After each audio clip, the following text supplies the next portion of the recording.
সরকারি আশ্রয়ণ প্রকল্পে চলে রমরমা মাদক ব্যবসা, প্রতিবাদ করলেই মামলা, যেতে হয়েছে জেলেও। কিশোরগঞ্জ সদর উপজেলার মাইজখাপন ইউনিয়নের হাজিরগল পুরাতন রাউতের বাজার এলাকায় অবস্থিত সরকারি আশ্রয়ণ প্রকল্পকে কেন্দ্র করে মাদক ব্যবসা ও অসামাজিক কার্যকলাপের অভিযোগ উঠেছে। স্থানীয়দের দাবি, এসব কর্মকাণ্ডের বিরুদ্ধে প্রতিবাদ করলে মিথ্যা মামলায় জড়িয়ে হয়রানির শিকার হতে হচ্ছে। এমনকি একজন নিরীহ ব্যক্তিকে প্রায় 10 মাসের বেশি সময় জেল খাটতেও হয়েছে বলে অভিযোগ রয়েছে। স্থানীয়দের অভিযোগ, আশ্রয়ণ প্রকল্পের 5 নম্বর ঘরের বাসিন্দা মোসাম্মত মমতার ঘরকে কেন্দ্র করে কয়েক বছর ধরে মাদক বেচাকেনা ও অসামাজিক কার্যকলাপ চলছে। এতে এলাকার যুব সমাজ নেশার দিকে ঝুঁকে পড়ছে এবং সামাজিক পরিবেশ দিন দিন অবনতির দিকে যাচ্ছে। বিষয়টি নিয়ে এলাকাবাসী একাধিকবার সামাজিকভাবে সালিশের উদ্যোগ নিলেও কোনো সমাধান হয়নি বলে জানান তারা। সাবেক ইউপি সদস্য আব্দুল হাই বলেন, আশ্রয়ণ প্রকল্পের 5 নম্বর ঘরটি তার মায়ের নামে বরাদ্দ ছিল। মা মারা যাওয়ার পর তার মেয়ে মমতা সেখানে বসবাস করছেন। তবে তাদের দাবি, মমতার স্বামীর বাড়িতে জায়গা সম্পত্তি থাকা সত্ত্বেও তিনি সরকারি আশ্রয়ণ প্রকল্পের ঘরটি দখল করে রেখেছেন। তাদের অভিযোগ, ওই ঘর থেকেই মাদক ব্যবসা ও অসামাজিক কার্যকলাপ পরিচালিত হচ্ছে। আমার নাম মোহাম্মদ আব্দুল হাই, সাবেক মেম্বার 7 নং ওয়ার্ড, মাইজখাপন ইউনিয়ন। এখানে আশ্রয়ণ প্রকল্পে একটা মহিলাকে ঘর দিছিল। এই মহিলা মারা গেছে। মারা যাওয়ার পরে তার মেয়ে, যে মহিলা মারা গেছে তার মেয়ে, তার বাড়ি আছে, ঘর আছে গুজা দিয়া। সেখান থেকে এখানে আইসা এই ধরনের বিভিন্ন মাদকের ব্যবসা করে। বিভিন্ন খারাপ লোক এখানে তার ঘরে জায়গা দেয়। মেয়ের ব্যবসাও আছে। এইটা সমাজের মানুষ বললে পরে বিভিন্ন প্রকার মামলা জড়ায় দেয়। মাইজখাপন ইউনিয়ন বিএনপির সাংগঠনিক সম্পাদক সুরুজ মিয়া বলেন, মমতা এই এলাকার মেয়ে। তার স্বামীর সঙ্গে কয়েকবার পারিবারিক ঝগড়া হয়েছে। এলাকাবাসী হিসেবে আমরা চেষ্টা করেছি সে যেন স্বামীর বাড়িতে গিয়ে সংসার করে, কিন্তু সে মায়ের রেখে যাওয়া ঘরেই থাকতে চায়। এখান থেকেই মাদক ব্যবসা ও অসামাজিক কার্যকলাপ চালায়। কিছু বললেই মামলার হুমকি দেয়।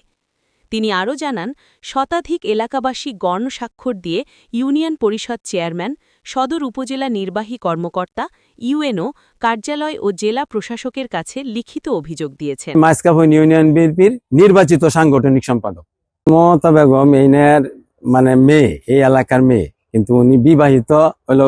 ওনার স্বামীর বাড়ি হলো গুজরাট দিয়ে।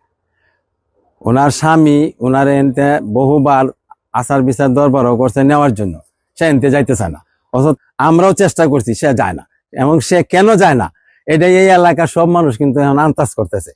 হ্যাঁ, বিভিন্ন ভাবে বিভিন্ন মানুষকে বিভিন্ন আপনার হয়রানি করতেছে। কারণ আমরা এলাকার মানুষ বইসা এই বিষয়টা একটা কঠিন বিচার করে দেন। প্রয়োজনে মামলাটা উঠায়ান, আমরা কথা রাখ।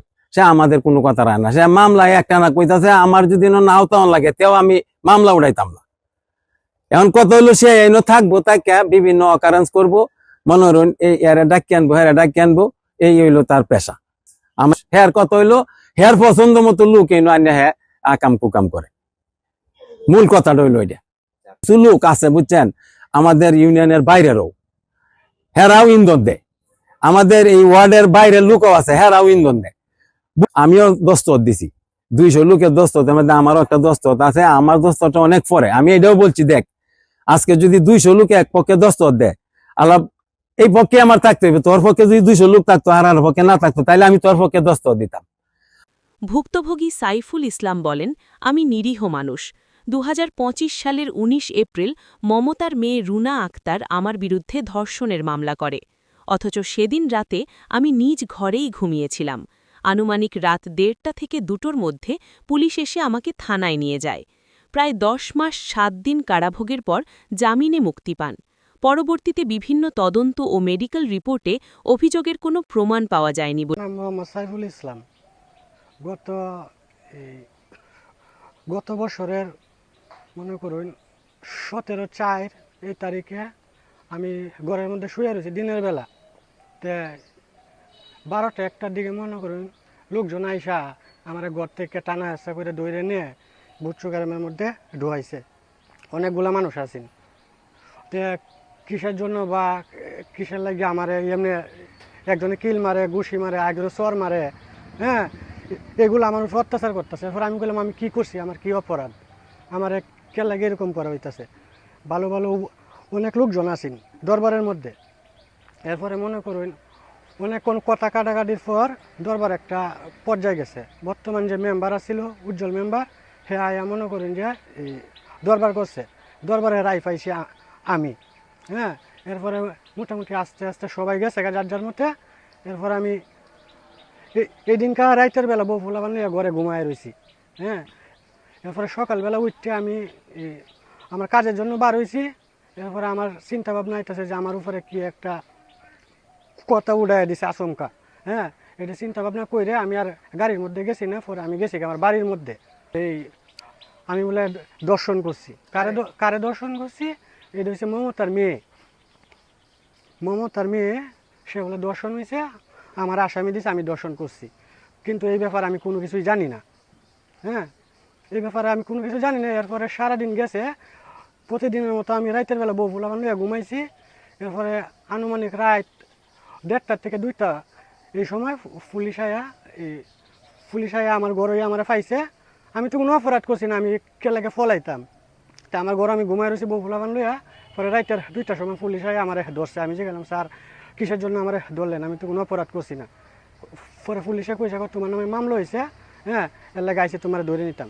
আমি কইছি কেডা মামলা করছে স্যার, যে এই অমুকে মমতা করছে, এর লাগে তোমার ধরে নিতেছি।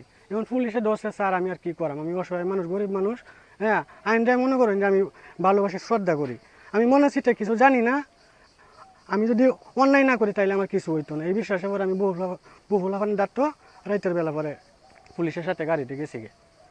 গত বছরের 4 মাসের 19 তারিখ আমি জেলে গেছি, হ্যাঁ।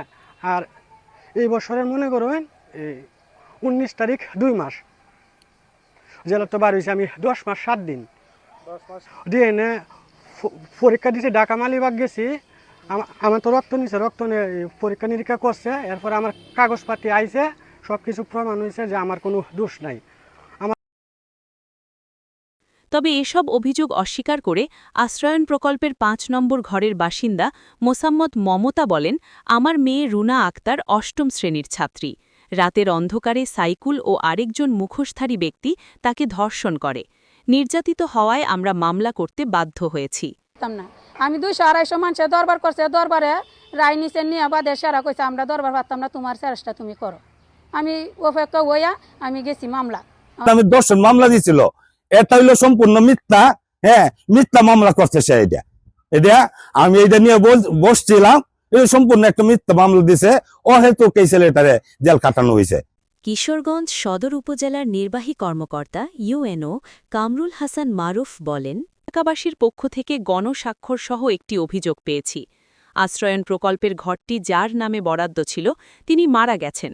বর্তমানে তার মেয়ে সেখানে বসবাস করছেন বলে জানা গেছে। বিষয়টি যাচাই করতে এসি ল্যান্ডকে নির্দেশ দেওয়া হবে। যদি দেখা যায় তিনি ঘরটির বৈধ প্রাপ্য নন, তাহলে বরাদ্দ বাতিলের ব্যবস্থা নেওয়া হবে। পাশাপাশি মাদক সংক্রান্ত অভিযোগ তদন্তের জন্য বিষয়টি পুলিশ ও মাদকদ্রব্য নিয়ন্ত্রণ অধিদপ্তরকে জানানো হবে। ধন্যবাদ আপনাকে। আমি এলাকাবাসীর পক্ষ থেকে আমাদের কিশোরগঞ্জ উপজেলার মাইজকাপুর ইউনিয়নে যে আমাদের যে আশ্রয়ন প্রকল্প আছে সেখানে একটি অভিযোগ পেয়েছি। আমাদের বেশ কয়েকজন সাক্ষরিত একটা অভিযোগ আমার কাছে এসেছে যে এখানে আশ্রয়ন প্রকল্প একটি ঘরে আসলে যাকে বরাদ্দ দেওয়া হয়েছিল উনি থাকেন না, এবং সাথে এই ঘরে আসলে অসামাজিক কার্যকলাপ, মাদক এগুলো এরকম সংশ্লিষ্ট এরকম একটা অভিযোগ আমার কাছে এসেছে, আমি পেয়েছি। এইটা আমি আমাদের সংশ্লিষ্ট কর্তৃপক্ষ, বিশেষ করে আমাদের এসিল্যান্ডকে বলবো যে সে তদন্ত করে দেখবে যে আসলে যাকে বরাদ্দ দেওয়া হয়েছিল সে আদৌ এখানে আছেন কিনা। যদি সে না থেকে থাকে তাহলে আমরা তার লিজ বাতিলের বা বন্দোবস্ত বাতিলের ব্যবস্থা নিব। আর মাদক এবং অন্যান্য সংশ্লিষ্ট বিষয় যেটা আছে সেটা সংশ্লিষ্ট কর্তৃপক্ষ আমাদের ওসি সাহেব আছে এবং আমাদের মাদক অধিদপ্তর আছে, তাদেরকে আমরা এটা পাঠিয়ে দিব এবং যাতে তারা দ্রুত, যত দ্রুত সম্ভব এইটার বিরুদ্ধে ব্যবস্থা গ্রহণ করে।